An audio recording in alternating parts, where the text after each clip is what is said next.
أعوذ بالله من الشيطان الرجيم بسم الله الرحمن الرحيم أعوذ بالله من الشيطان الرجيم بسم الله الرحمن الرحيم. adúpẹ́ fún Ọlọ́run alhamdulillah ọba tí gbogbo nǹkan yé tó wá ń fi ń yí àwa ọmọ ẹ̀dá rẹ̀ ní díẹ̀díẹ̀ ó sì jí ó yé wa wípé wa ma utitum minal ilmi illa qalila gbogbo ohun tí mo bá rí kí n fi wùlẹ̀ kí n yé yín láyé yìí tíntínní bí ìgbà téèyàn kí abẹ́rẹ́ bọnú omi òkun lórí nínú mi Ọlọ́run tábà jẹ́rìí sí eléyìí níjọ́ tí Ọlọ́run ti ń sọ pé iná wúwọ́ sẹ́rí olùsáàp ó ń yára láti ṣèṣirò gbogbo ayé jọ́tà àti ní kọ̀ǹpútà jọ́tà àti ìmọ̀ mẹ́díà eré là ń pè ṣùgbọ́n lẹ́nìí tá a bá fẹ́ ṣèṣirò gbogbo ayé àwọn òyìnbó tó ń ṣe sẹ́ńsọ̀ kò gbà wọ́n láàrin ìṣẹ́jú kan tí wọ́n fi ṣe inú ìmọ̀ Ọlọ́run náà ni wọ́n sì ti rí àwọn ṣẹ̀ṣẹ̀ wádìí ẹ̀kẹ́ tó rí ni Olúwa ti ní sílẹ̀ ọba òun la dúpẹ́ fún o tààyìn lógo tó fi ẹsẹ̀ wa ti wà lé ojú ọ̀nà mímọ́ ó dàbá yẹ́ recognize alukurani tó bó ṣe yẹ kí wọ́n recognize àwa tá ń bẹ̀ mọ̀ wípé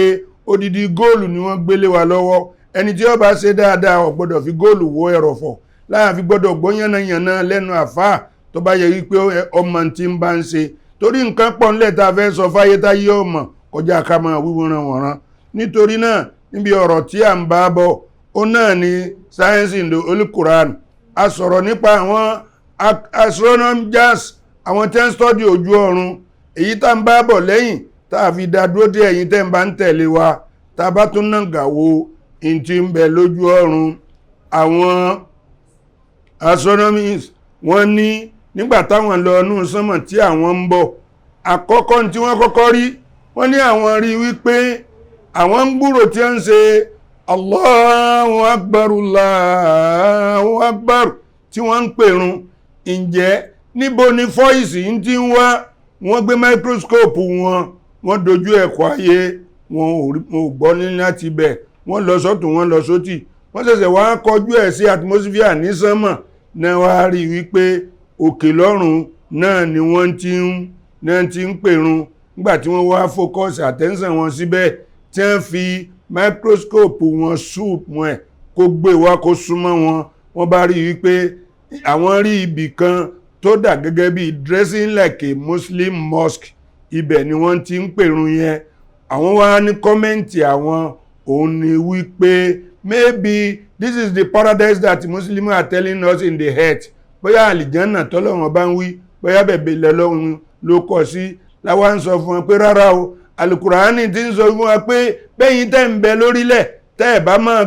jọ́sìn fún mi mọ́ yusabihu lahu ma fi samawati wal ardi àwọn tí ń bẹ nínú sánmà lókè lọ́hùn àtàwọn tí ń bẹ nínú ilẹ̀ ní tìsàlẹ̀sàlẹ̀ ilẹ̀ wọ́n ń ṣe àfọ̀mọ́ fún èmi Ọlọ́run tí ń jẹ́ sí pé àwọn ẹ̀dá kan tọ́lọ́run tó ń dá sí atmosphere àwọn yẹn làwọn nìyẹn ń kírun ánsà nìyẹn fún wọn tí àyò lè gbà mí láti explain rẹ̀ jù bẹ́ẹ̀ yẹn lọ ṣùgbọ́n gbà on their way coming wọ́n nígbà táwọn wá ń bọ̀ á padà sí orí earth làwọn bá já sí àyè kan wọ́n ní the place is very very wide àyè náà máa fẹ̀ o àyè táwọn wí wọ́n ní our microscope cannot capture it irinṣẹ́ táwọn gbé dání ò lè capture rẹ̀ tán but the star were gathering there wọ́n ní wọ́n kó àwọn ìràwọ̀ síbẹ̀ some are moving while some are not moving àwọn kan wọ́n ń kó nínú ilé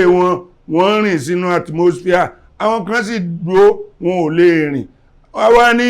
ìjọ òlẹ̀ tún dictate eléyìí wọ́n ní just of recent àbí 50 years àbí yesterday tí mo ti sọ fún yín lẹ́ẹ̀kan pé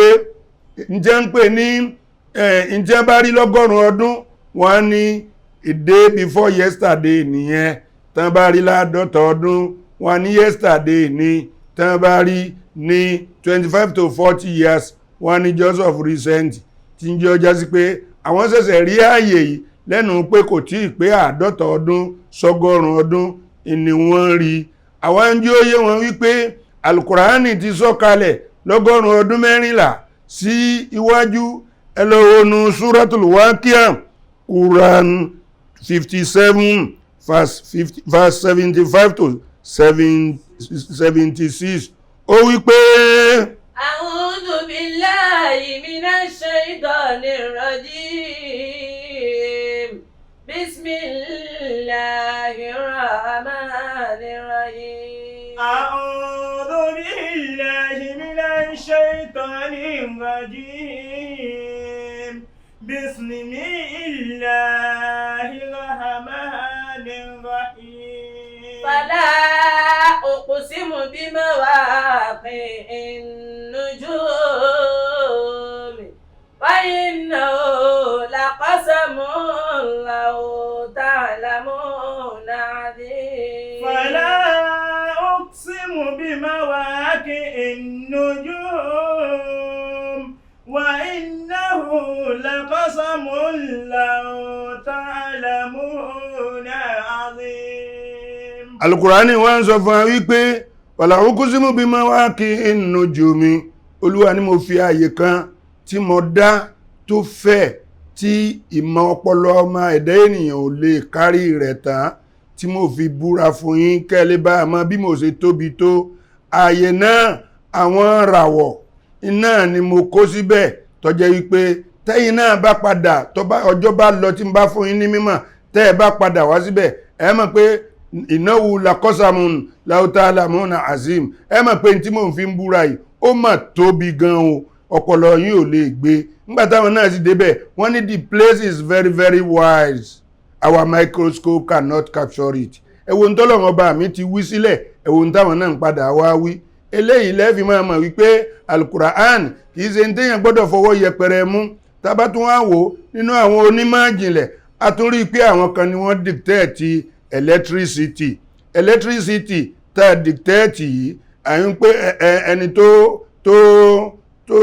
gbé jáde improve lẹ́ ń pọ́nlé ẹni ó fún un lọ́pọlọ yẹn ẹ gbàgbé ẹ̀. Tá a bá lọ wọnú Al-Qur'ani ìwé mímọ́ Suratun Nur Quran 24 verse 35 dídí àáyà 40 ó wí pé Allahu nuru samawati wal ardi mathali nuri kamishkatin fiha misbahu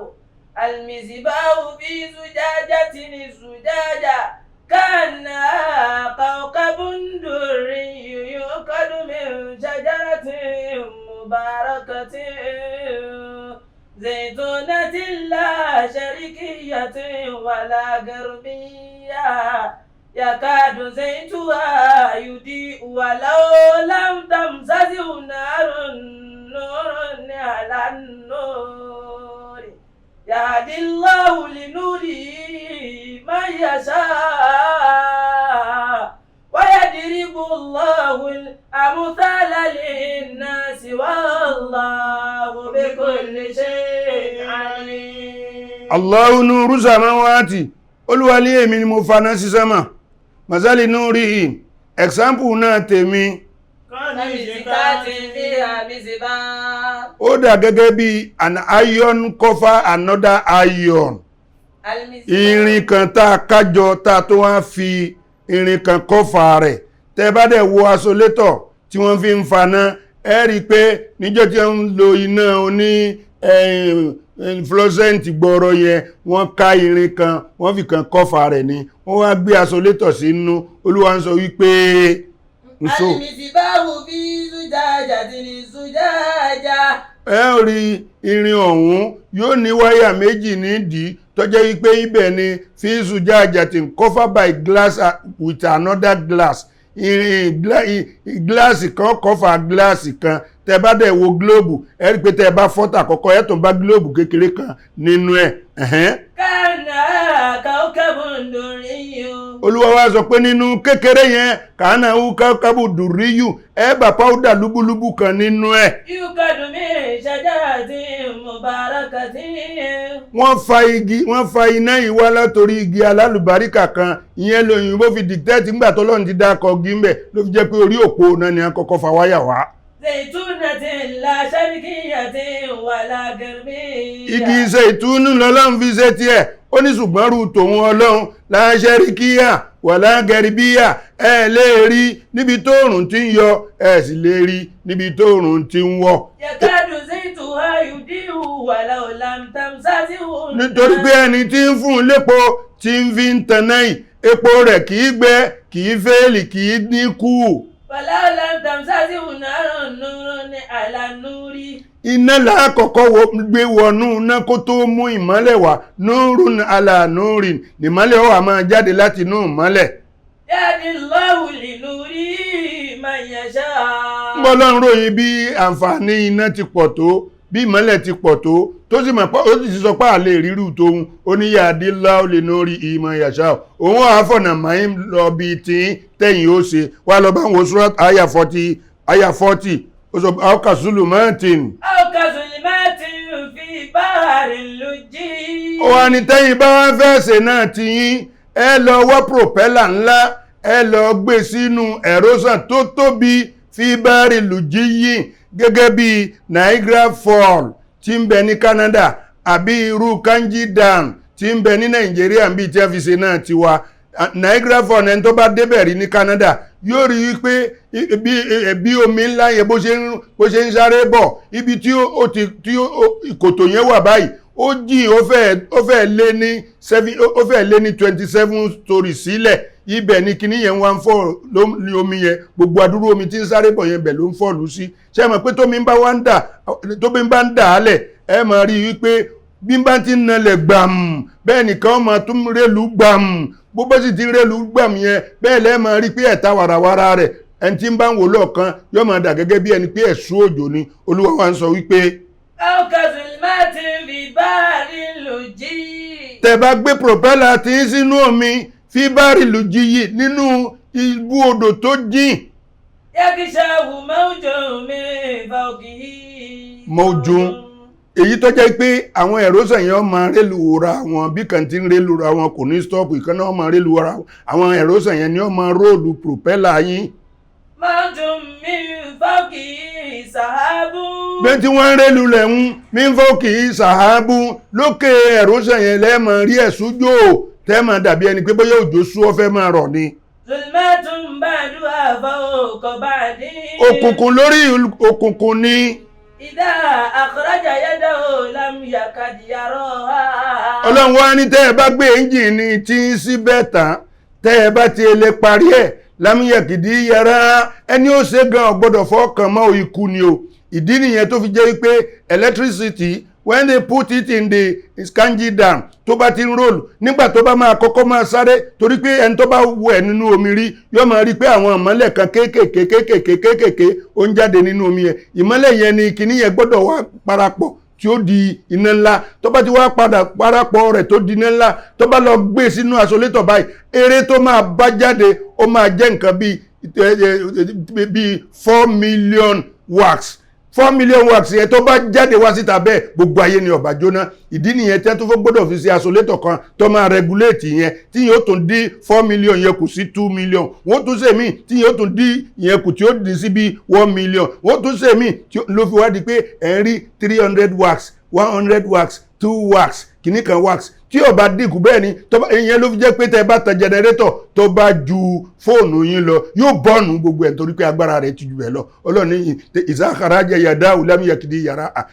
ẹni iná òmojú ẹni ọ̀dá o ẹ wá dúró àlàyé tọ́lọ́ ń ṣe fún wa tẹ́yìn sì ṣẹ̀ṣẹ̀ ń dìtẹ́ẹ̀tì ẹ̀ tẹ́ kan sára tí ọba tó ní wá subhanallah wa bi amúdé subhanallah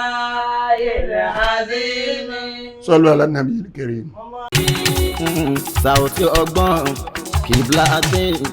ló dá mi lójú tá ó bá lọ ńlá àjẹ àti múra ta òdúpẹ́ Qiblatyn International Travels Tours.